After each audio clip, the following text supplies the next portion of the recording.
Vamos falar um pouquinho de números agora para a gente arrematar o nosso debate aqui no 3 em 1, né? Bora. Porque a gente gosta disso, de trazer economia. Lógico. E poder apresentar opinião crítica para os nossos telespectadores, para os nossos ouvintes, para quem nos acompanha também pelo YouTube. Hoje o negócio estava denso, né? Um debate denso aqui, mas a gente tem algumas questões importantes. Prestem atenção nesses dados que eu vou apresentar aqui para vocês sobre a arrecadação do governo federal em janeiro, que bateu recorde. Chegou a 280,63 bilhões de reais. Isso aqui representa um aumento de 6,6% e é um recorde dentro da série histórica que começou lá em 1995. Então, se a gente olhar a arrecadação para o mês de janeiro, desde 1995, quando esses dados começaram a ser compilados, a gente tem esse recorde de 280 bi. Quais são os principais motivos apresentados para esse recorde na arrecadação? Primeiro, a arrecadação de PIS/COFINS, e eu fiz questão de delimitar aqui, principalmente sobre os combustíveis, porque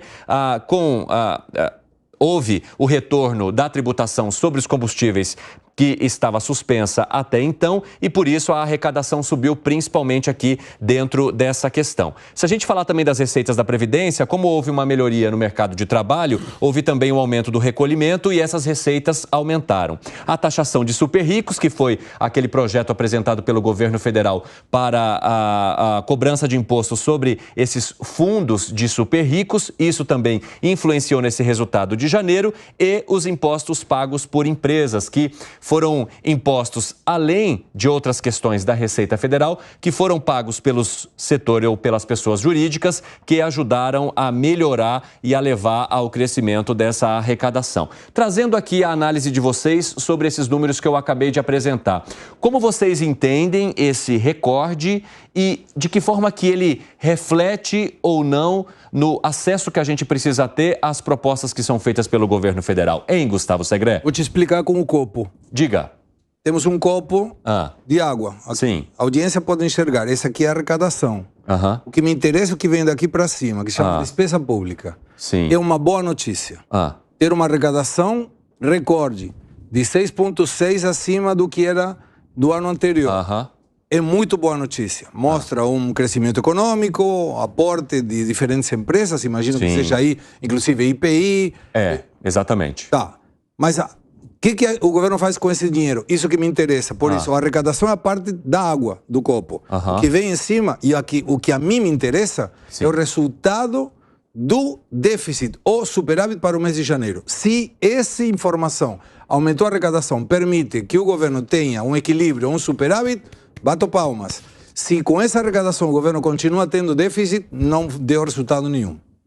Fala, Gani. Se essa arrecadação ela viesse estritamente pelo maior crescimento econômico de 2023, seria uma excelente notícia, mas não foi o caso, pelo contrário, né? A arrecadação maior veio pela maior eficiência tributária e também por cobrar impostos que antes não eram cobrados. Então, aumentou a fúria arrecadatória. Em outras palavras, o cidadão comum transferiu o dinheiro dele para o governo. Eu ficaria muito feliz se eu ouvisse uma notícia do tipo: redução do gasto público bate recorde.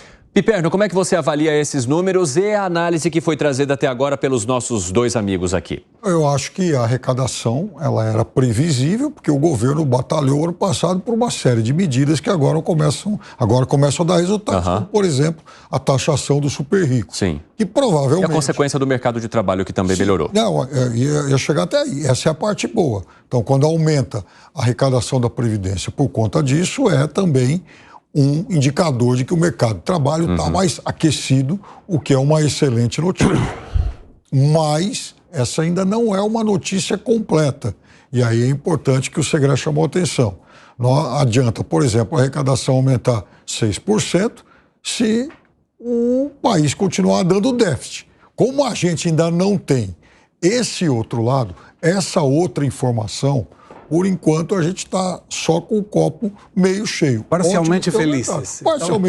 Parcialmente felizes. Vamos colocar os números novamente aqui no telão, para quem nos acompanha, então, refrescar a memória aí ou jogar ali para análise do nosso Luiz Felipe Dávila. São 280,63 bi, 6,6% de aumento, e isso é interessante, recorde desde o início da série histórica em 1995. Fala, Luiz Felipe Dávila. Olha, o Segredo usou a analogia do copo, eu vou usar uma outra.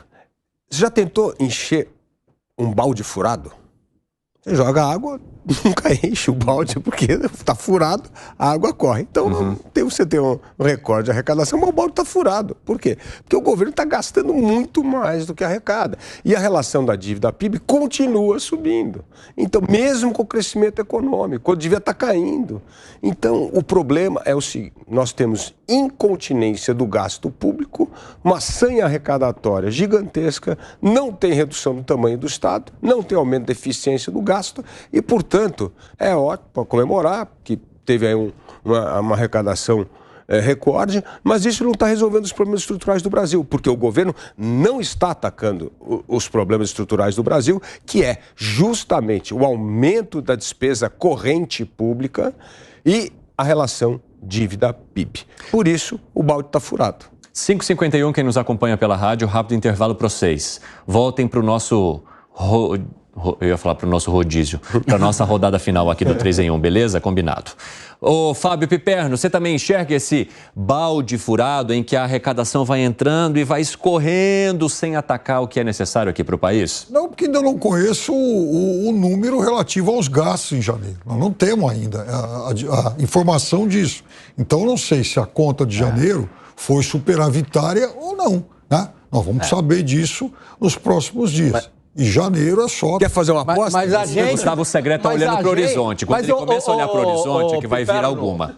Já eu passo para você, A Segre. gente sabe a dar conta do resultado de 2023. 2,12% de déficit do PIB. Quanto? 2,12%. Isso. Não é? Então, e era 1%. 1,27 feito pelo atual. Tirando os precatórios. Isso, exatamente. Né? Então, porque o Tudo bem, que é muito ainda. O superávit de 22 foi uma ficção. Não foi ficção, coisa nenhuma. Déficit é sempre déficit, é verdade. Então, vamos ver se em janeiro a conta foi deficitária ou se foi superavitária. Fala, Gustavo Segre. Outro dia, um ouvinte da gente falou o Piperno deveria ser ministro do Ministério do Passapano. Sim.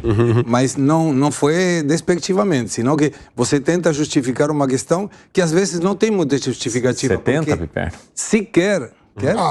Você acha que eu vou responder para idiota de rede social? Não, a audiência tenha respeito pela nossa audiência. O fato do passapano, me mandam 30 mensagens por dia com um pica-pau lá passando. Acho que eu vou perder o tempo, meu precioso tempo, em responder. Aí xinguem à vontade, meu Instagram tá cheio disso. Eu tenho uma preocupação, que Pode seguir, Gustavo Segre. Se tiver superávit em janeiro, que o presidente ligue para o ministro da e diz, tá vendo? Temos mais dinheiro para gastar. Gasta mais. Aí um superávit revira para déficit de novo. O problema é o seguinte, a gente tem que ver, deve ter um déficit corrente, que aumentou a despesa, só com o que deram de aumento para funcionário real, só o que deu com o aumento do salário mínimo, tudo isso, como está impactando só a conta da Previdência, só isso já vai aumentar mais de 300 bilhões esse ano. A gente não consegue ver a coisa, não é esse mês. Vamos pegar o ano, o que vai acontecer. Vai ser uma tragédia, não tem como. A conta está feita, já está dado. Então, só tem um jeito, reduzir o gasto público. O problema é que o governo não faz isso. Olha lá, Fábio Piperno. Ele recebe o dia inteiro. Em Twitter e Instagram, eu recebo isso aí o dia inteiro. Eu sou absolutamente zen para Eu não vou perder meu tempo com você. A nossa audiência é maravilhosa. Maravilhosa. Ô, Fábio Piperno, você questionou aqui na hora que o Dávila falou sobre o resultado, a gente já sabe que vai dar errado e tal. Por que você não entende dessa forma? Não, primeiro porque eu não sou a mãe de Iná. Segundo, que nós não temos ainda a conta dos gastos. Eu acho o seguinte, como 99% das pessoas, à exceção de 1% do governo, acho que esse ano o país não chega ao déficit zero. Mas é óbvio também que vai ser muito menor do que o 1,27 que esse governo entregou em 2023. Você concorda com isso, Gustavo Segre? Oremos. Gani, e você?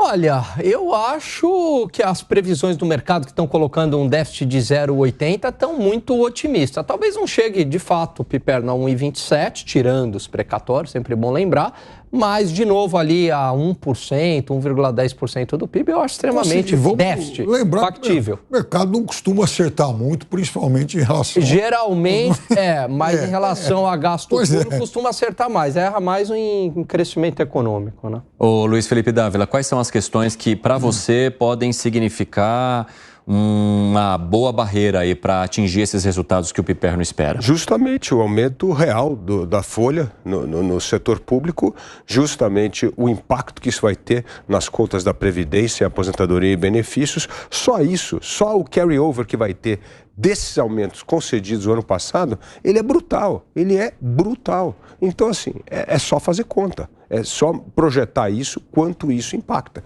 Eu falei aqui outro dia, o Jambiage, que já feito um estudo, já mostrando que só na Previdência isso poderia ter um impacto de 500 bilhões nos próximos 8 anos. Então, assim, é gigantesco. E isso está acontecendo de forma recorrente, porque, eu falo, é despesa recorrente.